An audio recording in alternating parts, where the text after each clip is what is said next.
এইটো ছিংগল কুৰ্তি হয়। এই কুৰ্তিটো মই ফ্লিপকাৰ্টৰ পৰা লৈছোঁ, অনলাইন লৈ লৈছোঁ। বহুত ধুনীয়া হয় কুৰ্তিটো, কটন কুৰ্তি হয়। যদি আপোনালোকে কুৰ্তিৰ লিংক বিচাৰে তেন্তে মোক কমেণ্ট কৰিব। এতিয়া মই কুৰ্তিৰ লগত মেটচ কৰাকৈ এনেকৈ এখন দুপাট্টা বনাই ল'ম ভাবিছোঁ। এয়া ৰেড কালাৰ চিফন কাপোৰ লৈ লৈছোঁ। চিফন কাপোৰখিনি মই দুপাট্টাৰ জোখত কাটি লৈ লৈছোঁ।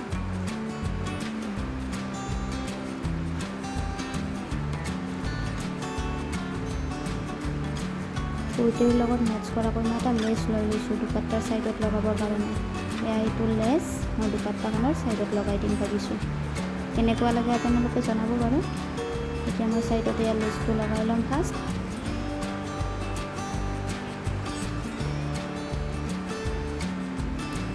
এয়া লেচ লগোৱা হৈ গ'ল, মানে ফাইনেলি মোৰ দুপাট্টাখন ৰেডি হৈ গ'ল। যিহেতু দুপাট্টাখন ৰেড কালাৰৰ হয়, ইয়াৰ লগত মই ৰেড কালাৰ লেছ ইউজ